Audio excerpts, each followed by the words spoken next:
Friends, welcome to Drawing Conversation, where today we are drawing and talking about the origins of M. Bison. But before we get started, I just want to thank you so much. Appreciate you for stopping by. Now, M. Bison is the villain of villains and the main antagonist for the acclaimed and cult classic video game Street Fighter.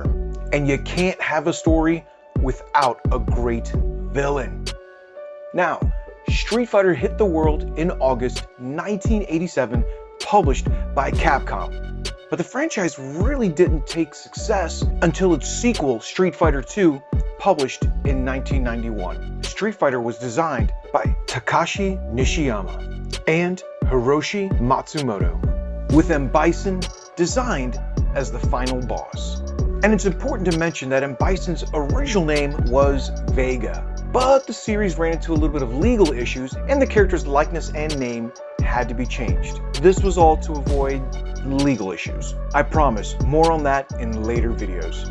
Now, not much was known about M. Bison in his first appearance, apart from the classic Red Dictator costume design, psychotic grin, and overall evil demeanor. Very nice touch there at Capcom. But no real history was ever put forth, at least not in his first video game appearance. But as the game continued to gain popularity, the fans demanded to know more. And what we learned was that M. Bison was a regular guy, but with a twisted mind and a monstrous ambition to rule the world. You know, standard villain goals. He originally harnessed the mysterious soul power technique, but his ambition was so great that he would stop at nothing to be the world's most powerful fighter. So he goes and finds a master who can teach him the most powerful and self-destructive technique known as the Psycho Power. And again, we're really kind of left a little bit of a mystery on who M. Bison's master was. But we are told that he's the only person in the world to master the Psycho Power technique. And he happens to train 2 other students. Unfortunately, those other students are never really mentioned again, and I always felt that it was a huge miss by Capcom. I mean, wouldn't it be great to introduce 2 more playable characters with the Psycho Power technique? Oh well, maybe more on that on future game releases. So, M. Bison goes on to master the Psycho Power technique. And with this technique, it gives him everything from enhanced physical strength, endurance, speed, reaction time, but it also gives him kind of these mystical properties like intangibility, flight, teleportation. He can even take over the minds of people harnessing the Psycho Power. But his greatest technique, in my opinion, is being able to wrap his body in psycho energy, performing the Psycho Crusher move. And this move is kind of a technique where he can spin across the battlefield, crushing anyone caught off guard, resulting in a multiple hit combo.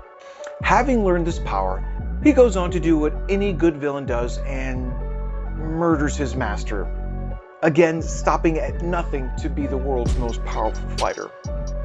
Yeah, more evil goals there.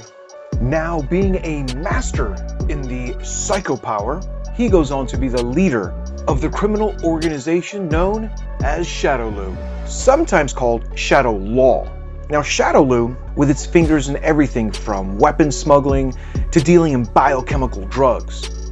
And M. Bison rules the organization with an iron fist. But everything comes at a price. Psycho Power removes all remorse, all empathy, and compassion. This leaves M. Bison with that menacing grin and that demonic demeanor. But thankfully, there is a limit to how much Psycho Power a particular person can absorb and wield. So he does what anyone does, and he starts creating clones. Yes, lots of clones. I mean, keep in mind, clones are kind of a main storyline in the Street Fighter story arc.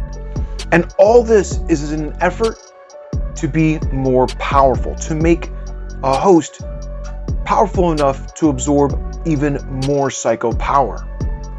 But it also ensures that in the event that he were to die, he could just simply jump into another body and fight on.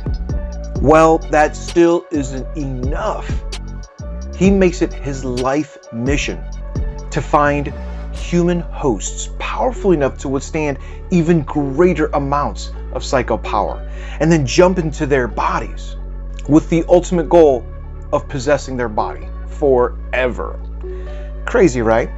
So with that, he sets up the first Street Fighter World Championship tournament and advertises it to fighters from all across the globe to fight and prove who is truly the best fighter and the best technique. But secretly, he's using this as a testing ground to find the perfect host for his insane ambitions. And as a kid, this was my favorite part, seeing the different fighters and their different techniques, and then learning their combos and controls, as well as different Easter eggs hidden throughout the game. I mean, this game released a year before the movie Bloodsport, and the UFC really wasn't even a thing. So to see these different and unique fighters with different styles, different movesets, different combos, and then learning those, guys, it was just so much fun to play the whose style is better. Even though today it's a little bit played out, but not in the 80s. No. This was the very peak of the prove your style story trope. And Street Fighter led the way, with M. Bison being the boss of bosses.